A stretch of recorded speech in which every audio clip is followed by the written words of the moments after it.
Hello and welcome to the 50th episode of the Retro News Roundup. And to start this month's instalment, we have someone who has decided to revive the Virtual Boy. You might think this is sheer madness, but a dedicated Reddit user has breathed new life into Nintendo's much maligned virtual reality system by creating an emulator for the console through the use of Samsung Gear VR and Google Cardboard headsets. That's not all though, the games are now in black and white, rather than the original red and black, and this seems to have negated much of their migraine-inducing qualities. You can have a go at it yourself by following the instructions in the original Reddit thread linked to in this video's description, but make sure you have the system and games so you're covered legally. Next up is a quartet of Kickstarters for retro books. The first one is for the Atari ST and the Creative People Volume 2, a tome that aims to look at the early days of the system's demo scene. As the name would suggest, it's the first part in what is intended to be a trilogy, with a physical copy setting you back €35. Second is the Mastertronic Archives, which takes an in-depth look at the publisher who released a range of budget titles on systems such as the Amstrad, C64 and ZX Spectrum. A physical copy of this will cost you $50 Australian. Third is The Way We Played, the golden age of computer games, which looks to celebrate the best of the UK gaming scene from 1985 to 1993. A copy will cost you £20. Fourth and finally is the Nintendo Entertainment System, a visual compendium, which is launched today, and will do pretty much what it says on the tin, or a cover. As this project goes live after I put this video up, I don't know how much a copy will set you back though. There were also two successful Kickstarters that were funded last month, and they include one for Turrican 2, the orchestral album, with the other a book titled The Fancy Art of Oliver Frey. He was the man behind much of the memorable imagery for gaming magazines such as Crash, Zap64 and Amtix. Finally for this section, a documentary called From Bedrooms to Billions, the Amiga Years was released, and takes a look at the influence of, surprise surprise, the Commodore Amiga. It's available on Vimeo on demand and costs £3.99 to rent. The traditional summer gaming drought seems to be hitting retro games now too, with the 3DS's eShop receiving SNES shooter Contra 3 The Alien Wars, but nothing else. Still, that was better than the Wii U's eShop, which got nothing. Sony systems were a lot busier, although that wasn't too hard to be fair.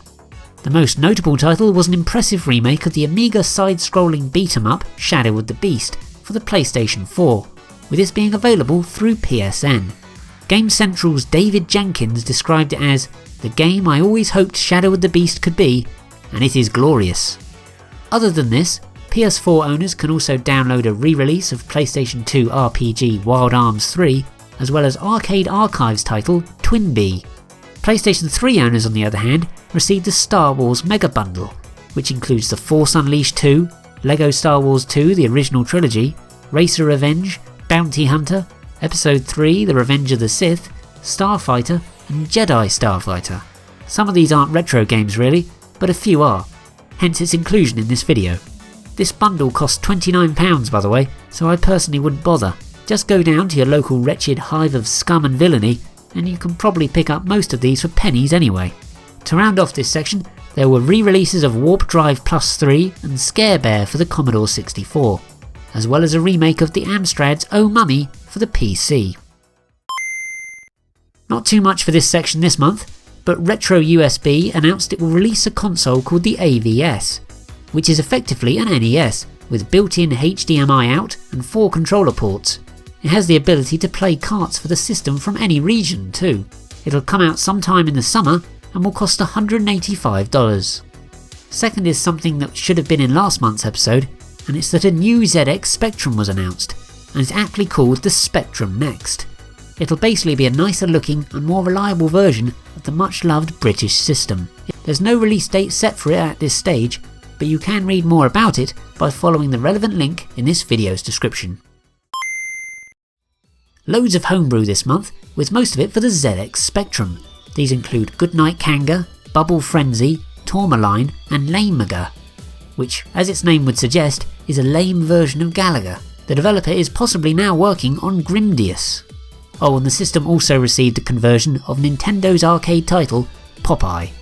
There are also a couple of unofficial remakes of Specky titles, including Highway Encounter for Windows computers and Manic Miner for the Atari XL and XE.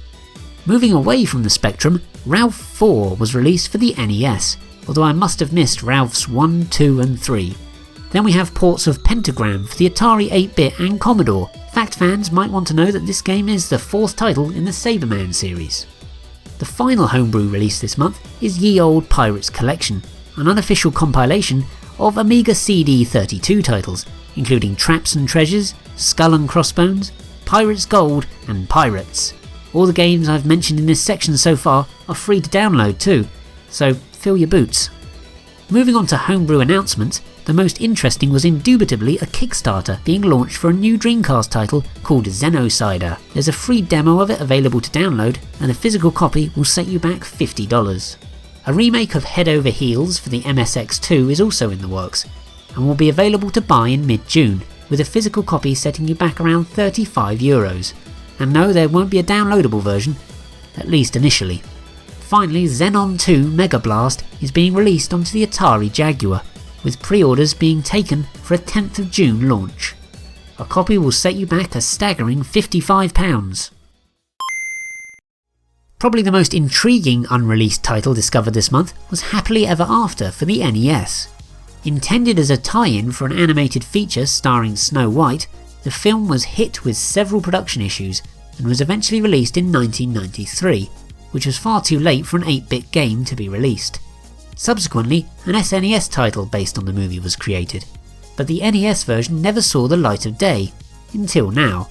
A copy was found at a yard sale and is now available to download for free, with the Nintendo Player website having a detailed account of how this was a game that ended up living happily ever after. Kind of. Second is that a compilation of unreleased Amiga CD32 demos and titles, including Hostile Breed and Skid Marks, is now available.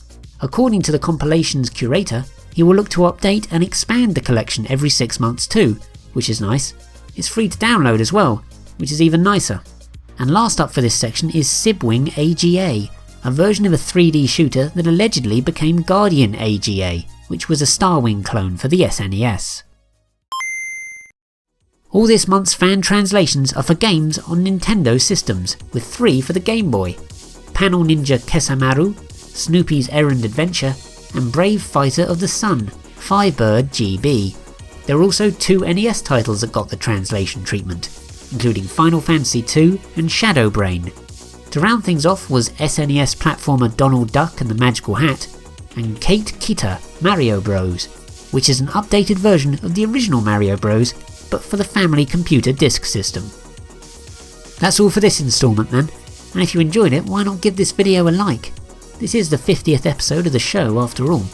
If you like the music on this video, you can also listen to all the tracks used by clicking on the link on the left. I've assembled a YouTube playlist of it, just for you. Thanks, as always, for watching.